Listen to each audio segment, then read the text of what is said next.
Welcome to the Deep Dive. We're here to get you informed, fast, cutting through the noise. And today, we're looking at something really timely, especially for you interested in the region. Azerbaijan's summer weather, specifically Baku, July 16th, 25th, 2025. We've got detailed forecasts, climate reports, environmental assessments, quite a bit of data. And our mission, well, it's to go beyond just, the daily numbers. We want to understand the immediate risks and how they tie into these bigger long-term climate shifts. It's a region facing increasing climate vulnerability. So, okay, let's dig in.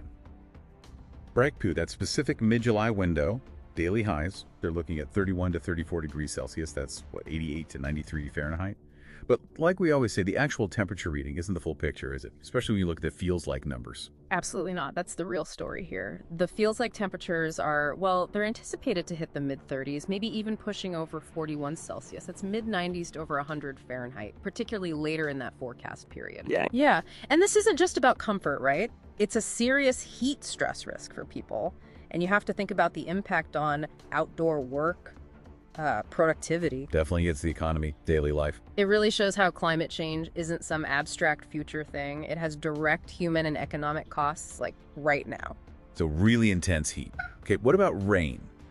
July in Baku is normally bone dry. Like historically, a tiny chance of rain, 3 to 7% maybe? That's right. Typically very dry. But the sources show a bit of a twist for July 24th.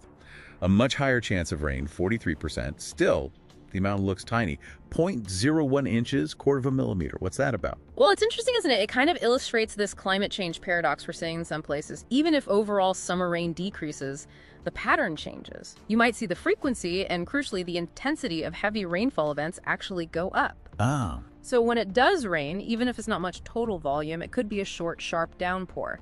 And on that really dry, hard ground, that can mean, localized flash floods or sudden erosion, not great absorption. Right, the ground just can't soak it up fast enough. Okay. So that's the immediate picture for Baku. Let's zoom out a bit.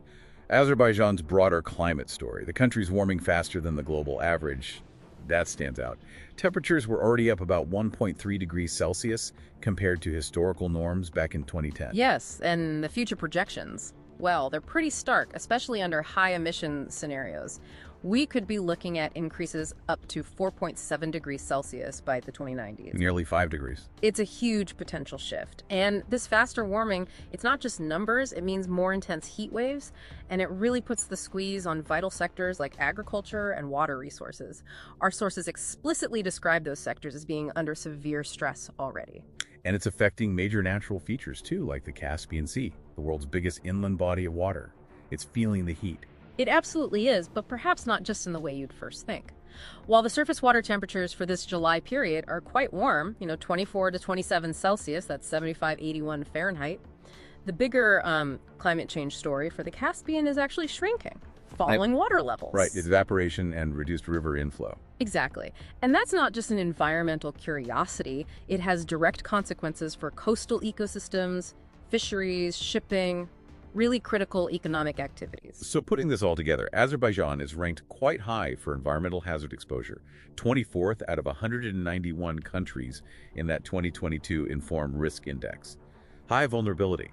And at the same time, they're hosting COP29 this year, the big UN climate change conference. Which raises a really important question, doesn't it? How does a nation that's, heavily reliant on fossil fuels, over 90% of its exports are petroleum-based, how does it navigate hosting a global climate summit? It seems challenging. It's been described as incongruous, and you can see why. It really highlights this incredibly complex balancing act. You have national economic realities, often tied to fossil fuels, bumping up against the urgent global need for climate action. And for Azerbaijan, developing robust adaptation and mitigation strategies is crucial, but the sources also point out these plans are often conditional on getting international support. It's a tough spot. It really is. So this deep dive, it really shows how these specific local weather forecasts, like for Baku, they're not just small talk anymore. They're increasingly tied to these huge, complex climate shifts. From dangerous feels like heat impacting people today to a massive inland sea literally shrinking. These aren't isolated things. Exactly, and if you connect it to the bigger picture, it just underscores the interconnectedness of it all.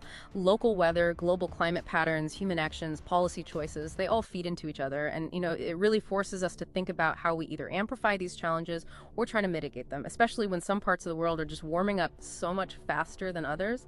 It's a complex picture, definitely. So, thinking about everything we've just unpacked, what stands out most to why you, from this deep dive into Azerbaijan's climate story, something for you, our listener, to mull over?